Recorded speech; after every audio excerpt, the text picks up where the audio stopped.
New Year's Day, but no let-up in the hunt for top Taliban leaders tonight. We're on the ground in Afghanistan and at the Western White House with the latest. Plus, they made it out alive from the Pentagon, now their remarkable story of survival.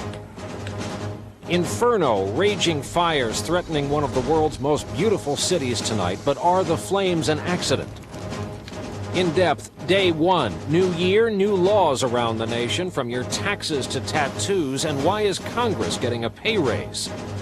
And first and goal, a woman's place is on the 50-yard line, face-to-face with the first female CEO to tackle pro football. From NBC News World Headquarters in New York, this is NBC Nightly News with Tom Brokaw. Substituting tonight, Brian Williams. Good evening. On this day when much of America takes a breather, perhaps takes in a bowl game, no R&R tonight for many of the American armed forces overseas who are still very much in the hunt for the top forces of al-Qaeda. Osama bin Laden, while still at large, is not the only prize in this war. His closest political ally, Taliban leader Mullah Omar, is a major target, and to that end, there is a major effort underway to find him. So we begin our reporting this New Year's night with NBC's Chip Reed in Kabul, Afghanistan. In southern Afghanistan, no New Year's Day holiday for the Marines stationed at Kandahar Air Base. Just after midnight, a unit moved out for the Bagram area, 100 miles northwest of Kandahar, where Omar is believed to be hiding. If they find him, a U.S. military official told NBC News, quote, the Marines would be ready to act very quickly. The location of Osama bin Laden, on the other hand, remains a mystery. Some officials here say he is still in Afghanistan. Others insist he escaped from the caves of Tora Bora and slipped over the border into Pakistan. How to find bin Laden? U.S. officials hope interrogation of the 210 detainees now in U.S. hands will provide clues. 8 of the al-Qaeda and Taliban prisoners, including American John Walker Lind, were moved today from the USS Peleliu to the USS Bataan in the North Arabian Sea. Also on the move today, Afghan refugees, but not returning home. These are the families of Taliban fighters seeking refuge in Pakistan. Afghan government officials tell NBC News there are troubling signs that the Taliban may be regrouping with the help of their allies in Pakistan. While there were no U.S. airstrikes over Afghanistan today, the Afghan Minister of Foreign Affairs has said the bombing campaign is far from over. I think it should continue. It should continue as long as terrorist cells are in Afghanistan. To help keep the peace once those terrorist cells are eliminated, British Marines are now setting up a base in Kabul. Chip Reed reporting for us tonight from Kabul, Afghanistan. The U.S. military effort is being watched closely, as you might imagine, at the Western White House in Texas, where the president last night celebrated the arrival of the new year. NBC News White House correspondent Campbell Brown joins us tonight from Crawford, Texas. Campbell, good evening. Good evening, Brian. Well, the president spent today relaxing on the ranch with friends. This morning, though, he did get an update from intelligence and national security officials on the hunt for Osama bin Laden and Mullah Omar. The president conceded to reporters just yesterday that there is no new information on their whereabouts, but he insisted they are now on the run, and it's only a matter of time before the two are in custody. Advisors say this is key to completing the mission in Afghanistan, but they also say that the president will soon announce new steps the government is taking to improve security here at home. Homeland Security Director, Tom Ridge, is putting together recommendations for the president on tightening border security and visa requirements and improving the public health system to prevent or at least prepare the country for any possible future terrorist attacks. And the president is expected to outline those new steps in his State of the Union address at the end of the month. Brian? Campbell Brown with the president in Crawford, Texas tonight. Thanks. And now to the everyday struggles many Americans are left with post-September 11th. Returning to work is still a ways off for a small group of Americans who somehow managed to escape the area of the Pentagon building hit the morning of September 11th. They survived, though badly burned. NBC's Suzanne Malveaux now on the long and difficult road to recovery. Determination to heal. Every day, a struggle to beat the odds. Less than a dozen made it out alive from the Pentagon's Ground Zero. One of them, 50-year-old security expert and Army retiree, John Yates. I had second and third degree burns over about 35% of my body, from my head, my face, my leg, my arms, and my back. While their brothers fight the war in Afghanistan, these warriors face a different battle.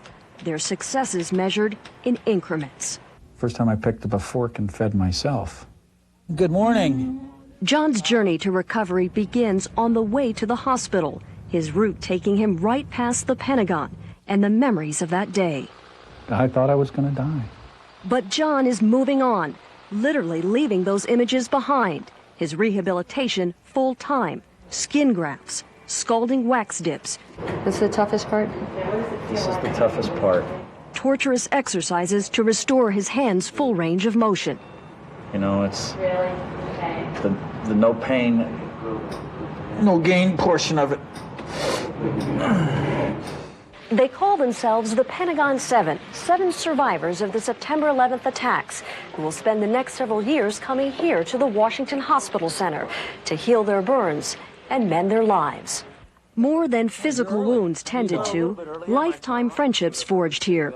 John and Brian Birdwell, once strangers at the Pentagon, now family. We've all endured the grafting, the treatments. Kind of like guys who've been in combat together.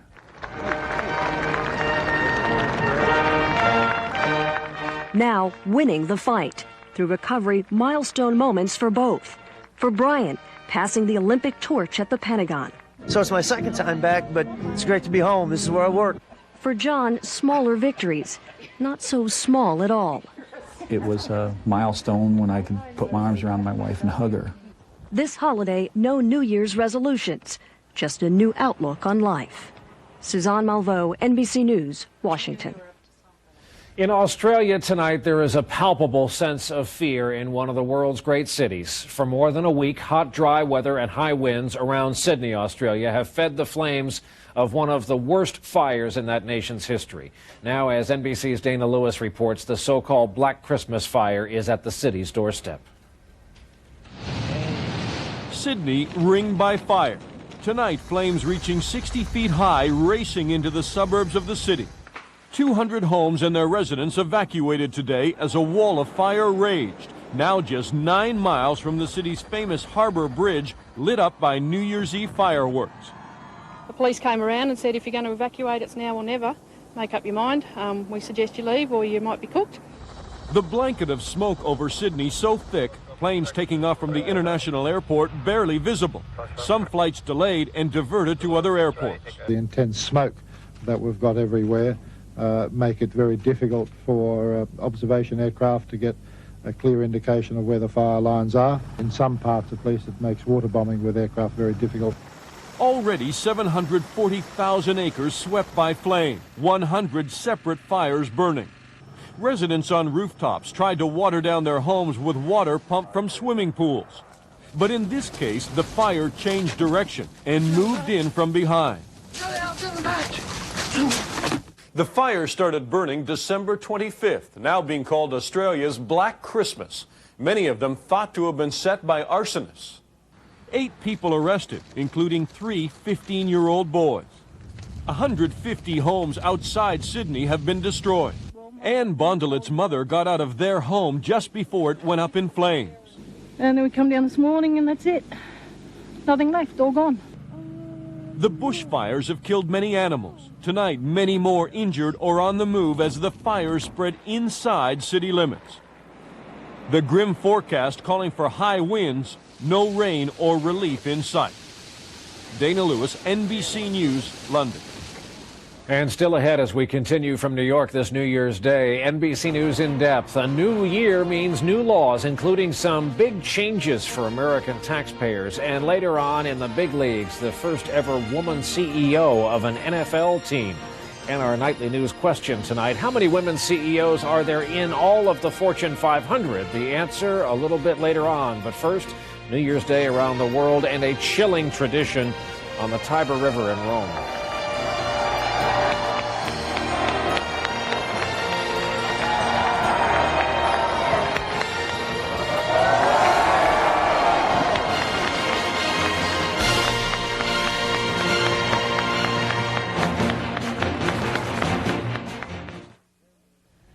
NBC News in depth tonight. A new year means new laws all across America. NBC News Justice correspondent Pete Williams opens the book on some of them, beginning with your taxes. For many taxpayers nationwide, new federal laws taking effect today offer a financial boost, bigger contributions allowed to IRAs, and higher deductions for tuition payments. For members of the U.S. Senate and House, immediate gains, a 3.4% pay raise. They'll now make $150,000 a year. Among new state laws, starting today in Maryland, first-time gun buyers must take a mandatory safety class before they can get a gun. How to inspect your ammunition and how to store your firearms in your house safely and keep children from getting a hold of them, things like that. As of today, California ranks second only to Vermont in granting legal rights to domestic partners, including same-sex couples. They can now make medical decisions for a hospitalized partner and sue for a partner's wrongful death.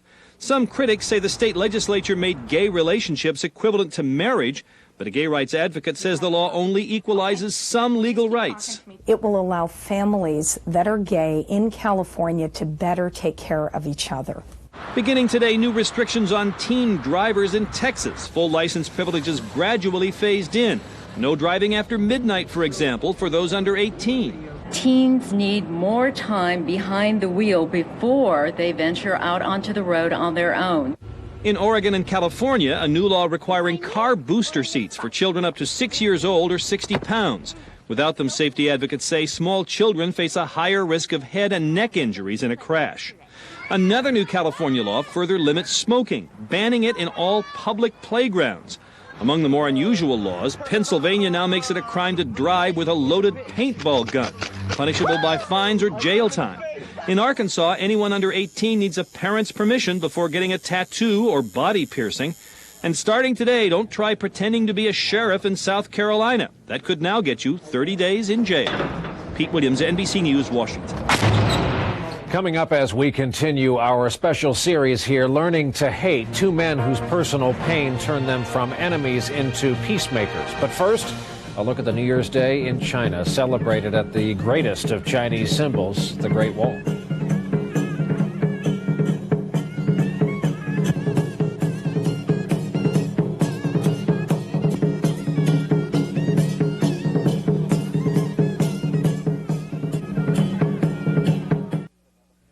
No let-up tonight in the military maneuvers that have 1 million soldiers dug in now along the India-Pakistan border. But in the capitals of the two nations, what could be the first promising signs of easing tensions.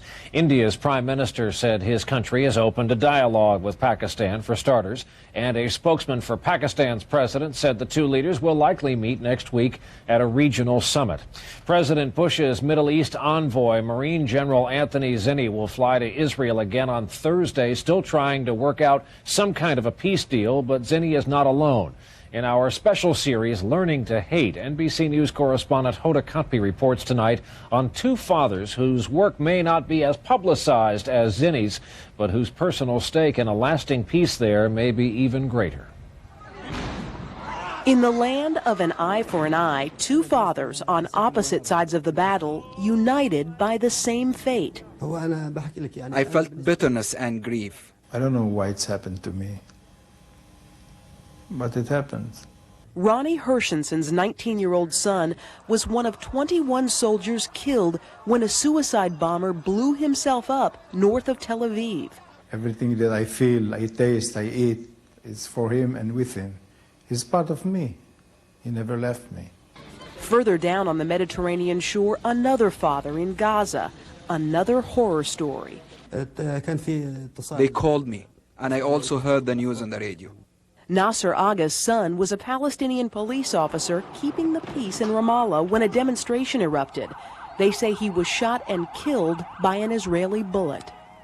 Of course the Israelis. They bear the responsibility. By all accounts, these should be among the angriest men in the Middle East. And indeed, they are fighting.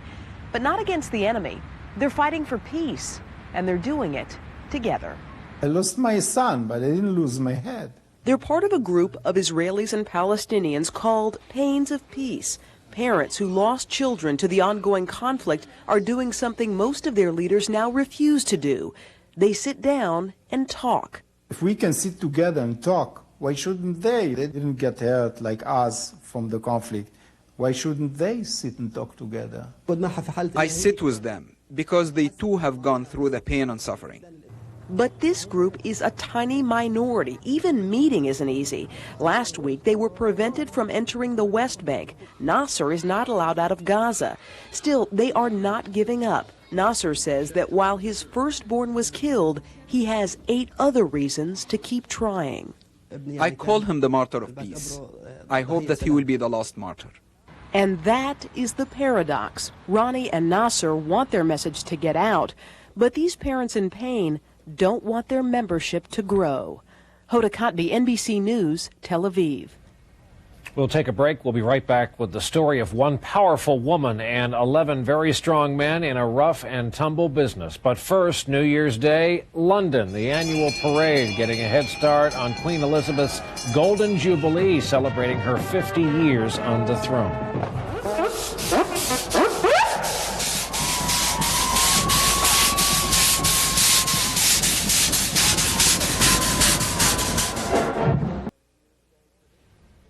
A new theme for a New Year's Day tradition. Patriotism was evident in enormous doses at this year's Rose Parade in Pasadena, including an American flag so large it took almost 3 dozen handlers to carry it down the parade route. Also big this year, as you might imagine, security. Police officers on every block and bomb-sniffing dogs at the parade start point. Now, a segment we could call the home of the brave, as in one very brave woman who just happens to be the CEO of a big company in a rough and tumble line of work. She runs an NFL team. But first, the nightly news question. We asked how many women CEOs are there in the corporate big leagues that make up the Fortune 500. The answer is C, just 5.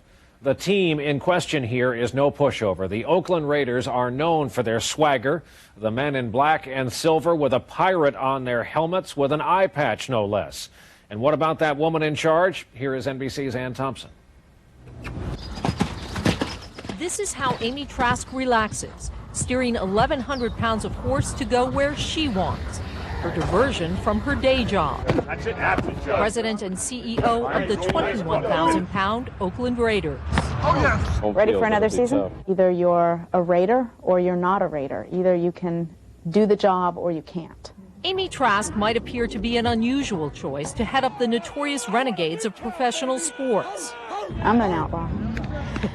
It's an organization that stands up for what it believes in. The Raiders fight on the field and in court, suing the NFL alone some 20 times. So it won't surprise you to learn Trask is a lawyer. Her mentor, the team's controversial owner, Al Davis. Let's go, baby! He hired the league's first Latino head coach, the first African-American head coach, and its first female president and CEO. My pleasure. Who happily operates beneath the radar of publicity. I've been criticized for that by some women who say that I do other women a disservice by not really drawing attention to the fact that I'm a woman. But that, Trask believes, is the key to succeeding in this male-dominated business. She describes her management style as inclusive, directing a corporate team to support the business on the field.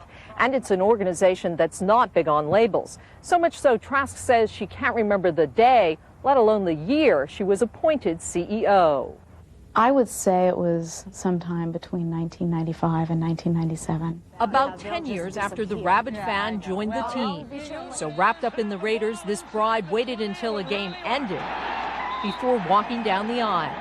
I don't know that I delayed it all that much. The game went to overtime, and that was unexpected. One of the NFL's top teams this season, the Raiders languish near the bottom of the league's profit standings. Something Trask and the team blame on a bad deal with the owners of the Raiders Stadium, now the subject of a lawsuit. But that's not Trask's bottom line. I don't think that I am a success until we win the Super Bowl while I'm here. Because anything short of winning the Super Bowl is not a success. So I don't think that chapter's been written yet. The Raiders' most unusual member, a consummate team player, still in pursuit of the ultimate victory. Ann Thompson, NBC News, Oakland. And as we start the new year around here, we'd like to welcome our newest NBC television station, KNTV NBC3 in the San Francisco Bay Area. That is Nightly News for this Tuesday. Don't forget Dateline tonight at 10/9 Central on NBC. Tonight, the often fatal implications of an operating room mix-up. I'll see you tomorrow evening on the news on MSNBC and CNBC. I'm Brian Williams reporting tonight from New York. Good night. Happy New Year, everyone.